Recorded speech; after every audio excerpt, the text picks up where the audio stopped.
The story begins with a boy named Sairu Yasoka, who had always felt that he didn't look good because he was born with a very unattractive face. However, he had still learned to accept himself in order to live in society. He considered himself. Instead of seeing himself as a joke, he chose to live a simple life, holding firmly to his principles and self-respect. He loved his job as a salesman, and it was the one place where he stood his ground on his values.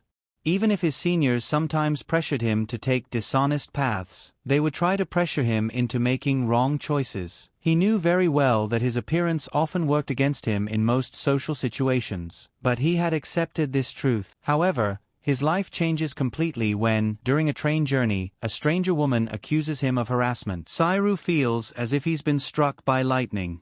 He is grabbed and thrown off the train. At that moment, Sairu realizes that people like him never get justice in this society. He knows he can never win because society has already judged him guilty from the start. To avoid further humiliation, he accepts the blame himself, and the court fines him 300,000 yen under the nuisance law.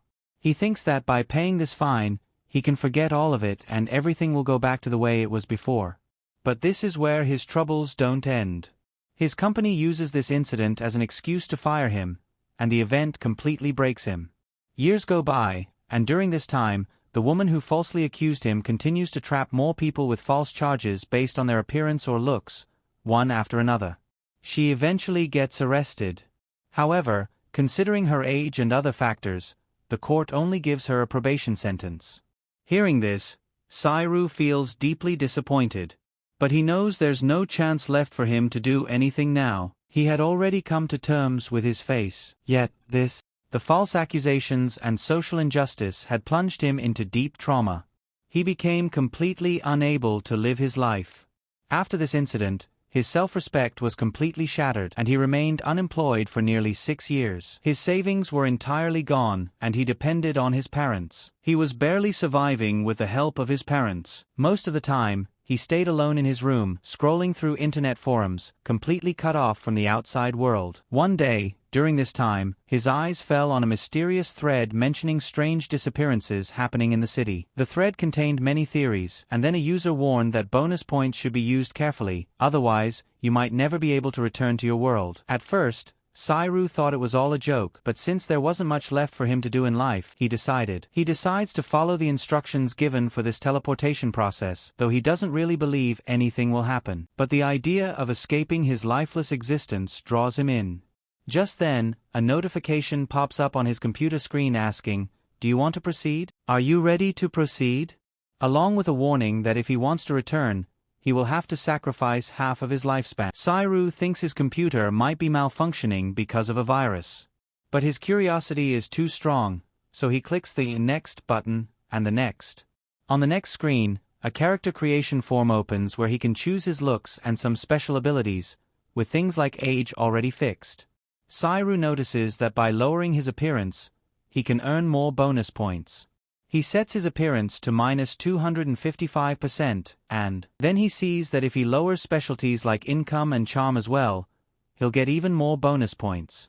He thinks these points might come in handy later for something important, and driven by this greed, he slowly reduces almost all of his stats, accumulating trillions of bonus points. But he forgets one important thing: the timer at the bottom of the screen is running, and once time runs out, the form disappears. Without allocating any points to combat skills or magic, he is sent straight into the other world. The next morning, when he wakes up, he finds himself looking into a mirror. He is shocked when he looks into the mirror. Now, he's in the body of a chubby 16-year-old boy, not his old middle-aged self. Soon, he meets some other teenagers who have also arrived here like him. One girl isn't even properly dressed, and there's a boy whose name is. The boy named Sai gives his shirt to the girl, Riju, who isn't properly dressed. Sairu wants to give his shirt to a girl named Saka, but she refuses, which makes him realize that even in this world, his luck with girls hasn't changed. They all start talking and discover that they were all browsing the internet when they came across that mysterious post. Sairu notices how easily Sai talks to the girls. Sairu isn't interested in making friends, so he goes to a drawer in the room to look for something important. There, he finds a coin, but when he tries to pick it up, it disappears. This happens because his income rate is 0.01%, which rounds down to 0. They all gather whatever important items they find and share them among themselves. Sairu realizes that clothes might be his biggest. He thinks the clothes won't fit his large body, but magically, the clothes fit him perfectly, giving them a sense of how the magic rules work in this world. Unfortunately, they have only 7 coins among them, while there are 8 people. They begin to suspect that 1 coin might be missing. Sai directly asks Sairu, which hurts him because everyone immediately assumes he's the thief. Sairu knows that even if he did get the money, it wouldn't help him. So, he returns the coins to the others. At this point, Sai says they can't exclude him, but Sokka insists that this is the right thing to do, because Sairu is the only one who didn't get a coin. She also says that even if he had gotten one, she would have ignored him because of his appearance. Sairu asks them to give him an axe instead of coins, but Sai warns him not to speak too much, or they might repeat the same mistake again.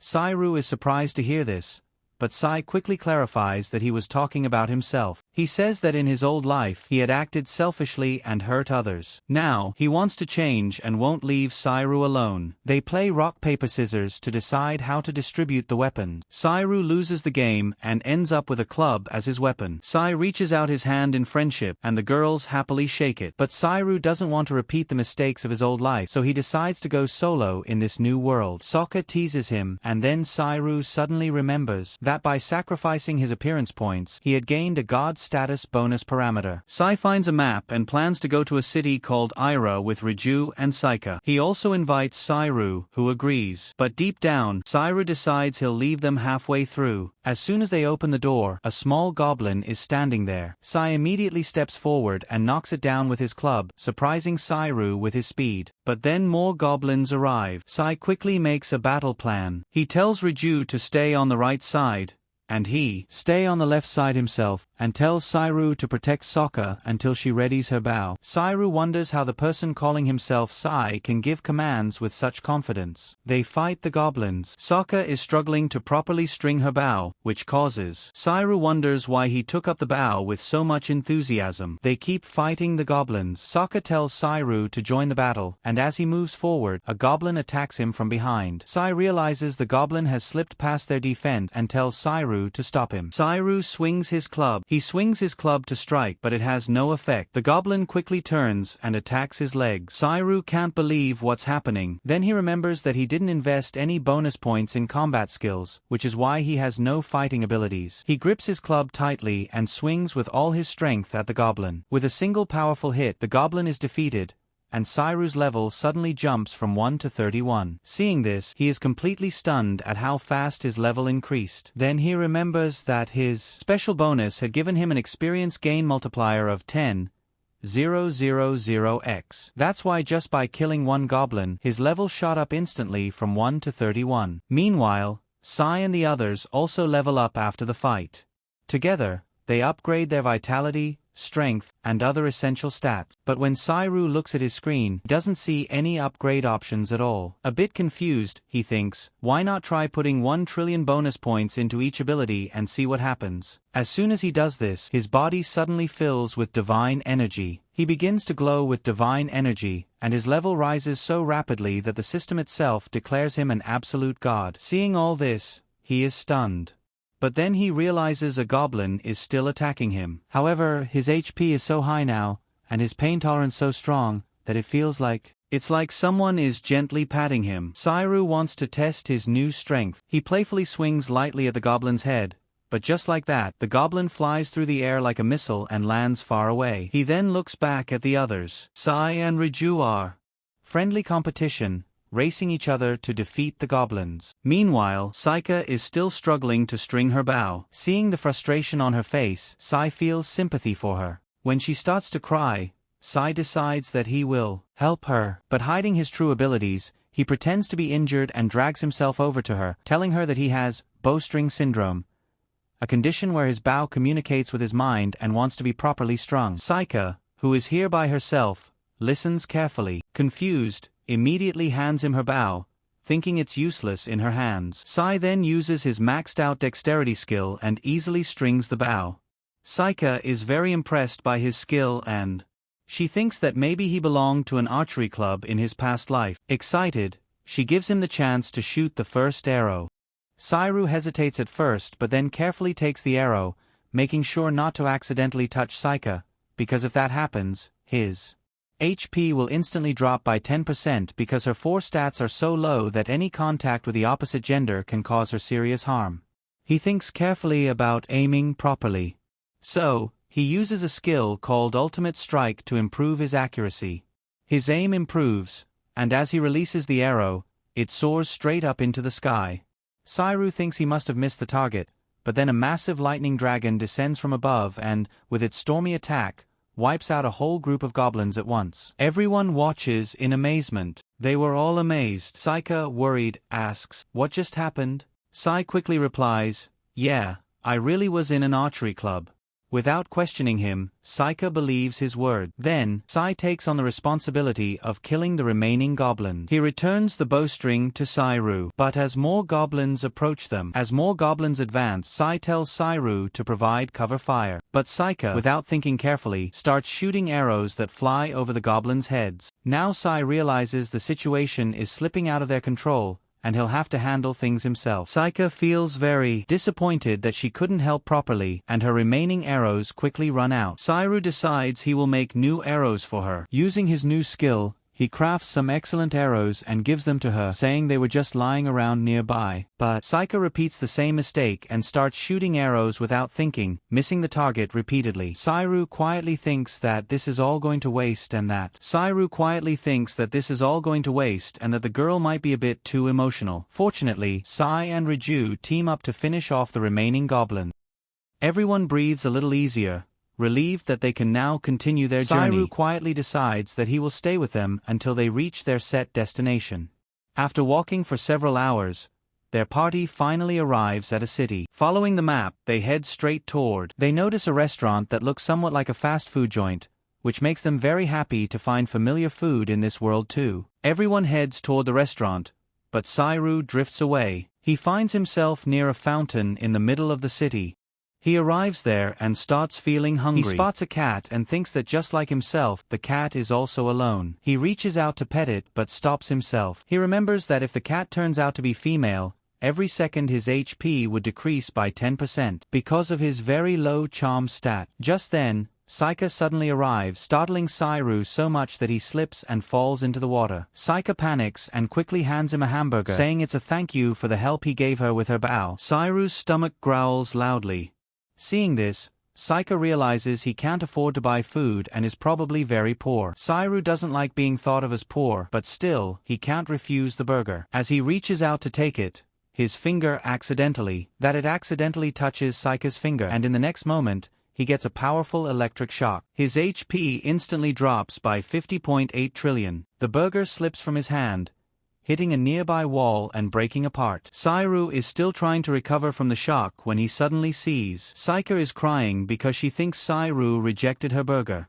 Sairu recalls his corporate communication skills from his old life and quickly says, "Saika, you're so beautiful that my hands started trembling. That's why I couldn't hold the burger, but now." He happily says he'll eat the second burger. Saika smiles and hands him the second burger, apologizing for making him so nervous. Sairu realizes that this was Saika's own lunch, but she says it's no problem because she's very rich. She also mentions that Sairu helped her, stringing her bow, and then quietly giving her new arrows. Sairu is surprised to hear that she had noticed every little thing he did to help her. He happily eats the burger, thinking that Saika now owes him a favor, and until he repays that favor, he'll stay with the group instead of going solo as he had planned. He'll postpone his solo plans for a while. The next day, Saika and Sairu go to the weapon store to buy arrows. When Saika mentions her financial situation and asks the shopkeeper for several bundles of arrows, he refuses. He explains that the stock is very limited, and everyone gets a limited amount of arrows. Sairu notices that Saika's bag is already filled with arrows. He knows he can use his skills to mass-produce arrows, but he doesn't do it because he wants to keep his abilities hidden from her. When Saika sees that Sairu is not buying anything, she thinks maybe he can't afford it, which makes Sairu feel a bit bitter and hurt. Just then, Sai arrives and says he found a nice place for their rest. Saika and Riju are both happy, but Sairu says he'd rather stay in the park. Sairu says he'll just sleep in the park. Saika offers to cover his living expenses, but Sairu politely declines, saying he doesn't want to be a burden. Hearing this, Saika feels very emotional and quietly wonders if maybe Sairu hates her. But soon, it becomes clear that's not the case at all. He just wanted to be self-independent. Then, suddenly, Saika grabs his hand and forcefully leads him toward them. Sairu notices he's not receiving any penalty because Saika held his hand over his clothes, not directly on his skin. Sairu thinks that Saika is completely disrupting his rhythm and plans, and she could be very dangerous for him. He wishes there was a leader here to guide everyone so he could keep his distance. Meanwhile, Sai looks at the coins they have and starts planning the group's finances. He begins making plans for managing the group's finances. Meanwhile, Sairu lies on the bed, deeply thinking that he doesn't want to owe Saika any more favors. He knows he must find a way to earn money no matter what, or else he'll end up eating scraps like the others, and if he completely breaks down, he might go missing just like them, just like many others before him. With these worries weighing on his mind, Sairu finally falls asleep, pondering what his next move should be. The next morning, everyone is surprised when Sai arrives carrying a pile of food items. He smiles and says he couldn't eat it all alone. Saika and the others are amazed to see the delicious chocolate cookies. Sairu asks her where she got all this from, and Sai lies, saying a kind-hearted person gave it to him. Saika tells him that if he ever needs anything, he can freely ask her because she is quite rich. Everyone thanks her. But the truth is, Sairu knows he bought all this himself, not with money, because his income stat and coin handling ability are so low that he can't even hold coins properly. He remembers that the weapon seller was low on arrows, so he used his craftsman's skill to make a large number of arrows. Then he exchanged them under the system for food. He realizes that even though this deal was a financial loss for him, he feels satisfied that he has repaid Saika's favor. After breakfast, Sai tells that they currently have no temporary source of income, and unfortunately, the monsters they kill don't drop any money. So, they'll need to find a job as soon as possible. But Saika suggests that they should explore the area a bit first. Saika trusts Sai's leadership very much and is very satisfied and agrees that Sai should make the decisions. Sai mentions that there's a dungeon near the city they can explore. Hearing this, Saika gets very excited, while Riju feels a bit scared that the journey might be too dangerous. Just then, a man approaches them in the middle of on the road and asks if they are heading to the Og dungeon. He warns them that they'll need an expert guide, otherwise, entering could be dangerous.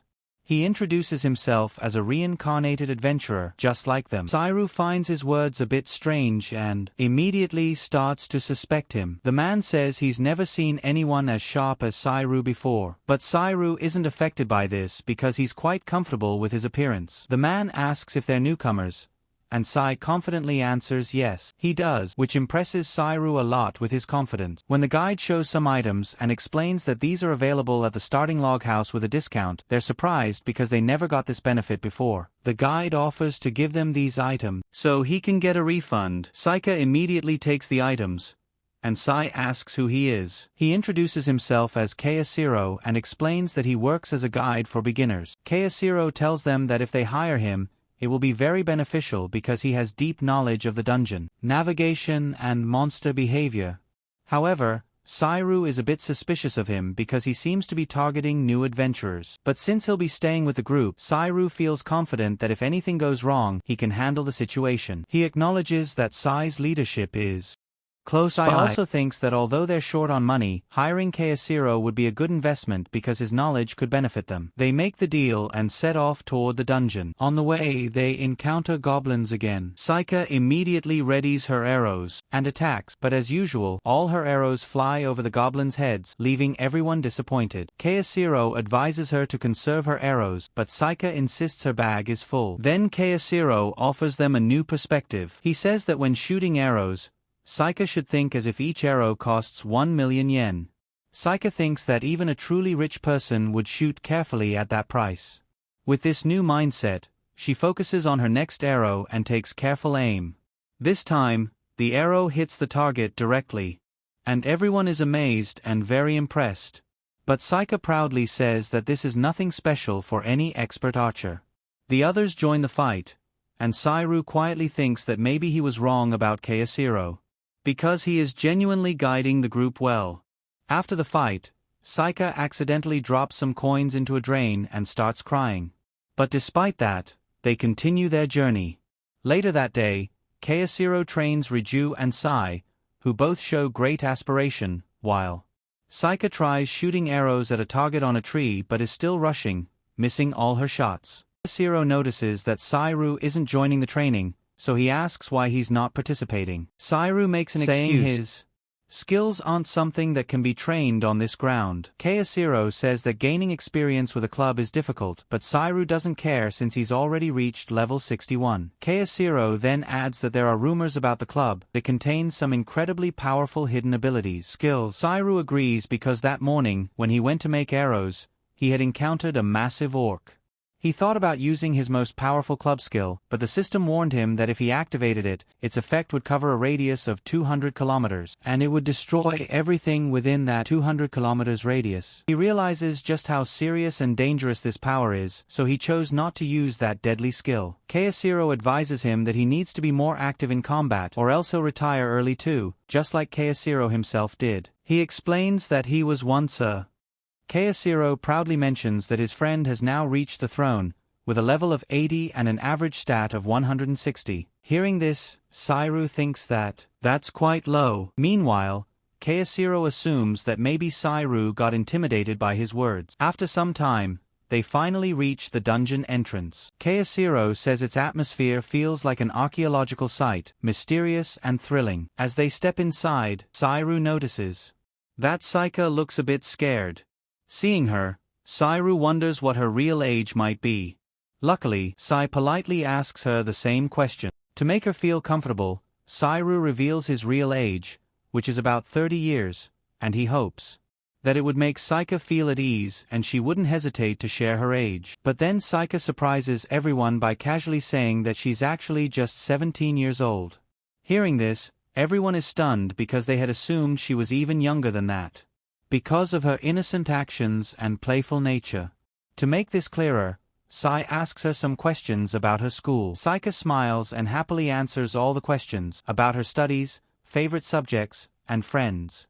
Hearing this, Sairu realizes that Saika has actually been a hidden student all along, and her behavior perfectly matches her age. This realization brings a strange sense of relief to Sairu. After that, Keiichiro guides them deeper into the dungeon's secrets. Along the way, the entire group works together to defeat many bats. They all fight very carefully and help each other, which strengthens the group's coordination. After a while, they reach the deepest part of the dungeon. There, Saika gets very excited upon seeing a large stone door and runs over to it, but as soon as she sees that no one else is trying to open it, she stops and looks around at everyone, confused. Keiichiro asks her what her level is. Saika shyly replies that she's level 3. Keiichiro seriously says that this place is a boss room, and if she enters at that level, she could get killed instantly. Hearing this, Saika gets scared and quietly hides behind Riju. Sai, understanding the situation, says that this is enough for today. Meanwhile, Sairu is inwardly amazed, wondering how a mid-level boss reached such high floors, which was definitely not normal. He sincerely thanks Keiichiro for safely guiding them to this place. But Keiichiro humbly praises Sai's leadership as well, saying that Sai will become an excellent leader one day. Before leaving, Keiichiro tells them that he has planned a special event for them. He will take them to a meeting room that is said to be completely safe, a place where neither monsters can enter nor any kind of magic works. But Sairu thinks that if he had used his special attack that morning, he could have destroyed the entire place in an instant. Saika. Seeing some snacks placed on the table, Saika happily smiles. Keiichiro, with a smile, explains that this is a welcome party for the adventurers who managed to reach this deep part of the dungeon. Sairu, who is usually cautious, carefully observes Keiichiro and uses his appraisal skill. He immediately realizes that the snacks contain sleeping drugs. However, he's confident that they won't affect his body because his resistance skill is strong enough. Just then, Sai steps forward and politely declines the offer. He says they need to return before it gets dark. They should leave before it gets dark. Hearing this, Saw feels relieved. Sokka is a little disappointed because she wanted to eat the snacks, but Kisiro laughs and says it's okay, maybe he was just overthinking it. He won't force them to stay. Sai then emotionally admits that he had doubts about Kisiro before, but now backs. He feels that he was wrong because Kisiro really is a good person. Kisiro says that as a leader, it's Sai's responsibility to stay cautious, and there's nothing to be ashamed of in that. Then, smiling, he tells everyone to enjoy the party, and as soon as everyone starts enjoying the snacks, as everyone starts tasting the snacks, Sai apologizes to Saru for having doubted him earlier. Watching all this, Saru wonders if everyone is really okay because he knows his anti-poison spell will activate any moment now. He decides to stall for time by keeping them engaged in conversation. He needs to buy time so he can save everyone before the anti-poison spell activates. To distract the group, he asks them what they were doing before coming to this world. Upon hearing the question,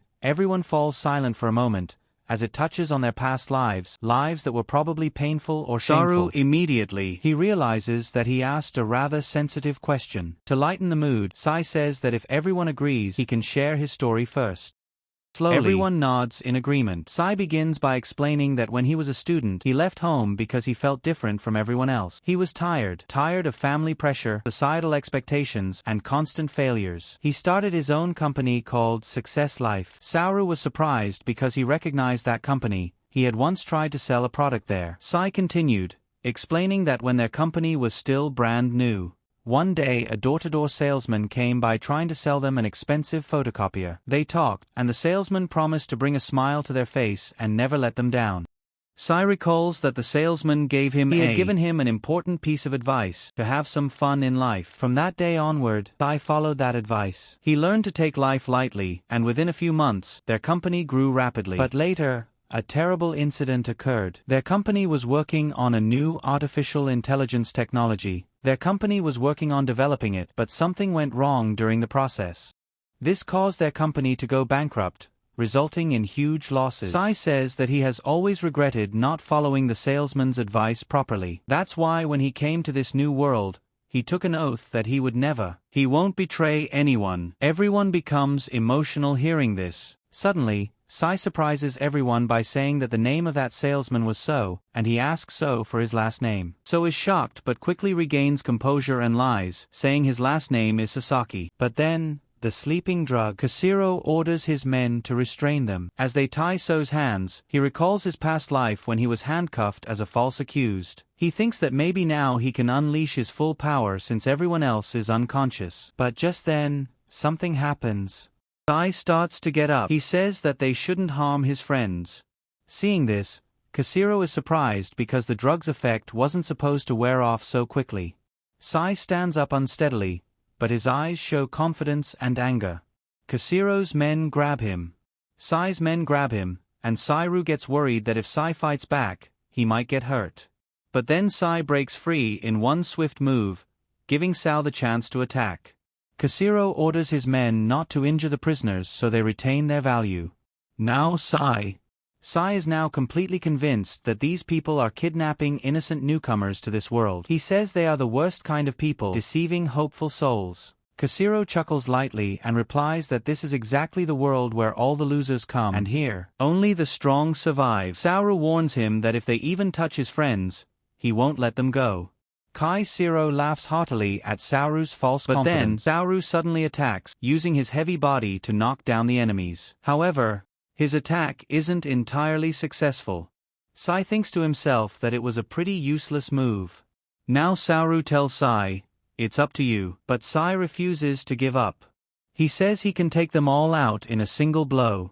Kisiro orders his men to attack, but Saru intervenes. He jumps in and uses his pig jump skill to knock the enemies down. The enemies play dirty tricks, but Sai's anger is now beyond control. He says that he had spent all his bonus points on making a vow never to betray his friend, and because of that, he has gained an ultimate. He got an ultimate skill with that. And with this, the video ends here. To find out what happens next, make sure to let us know in the comment section. If you liked the video, don't forget to subscribe to the channel and hit the bell icon.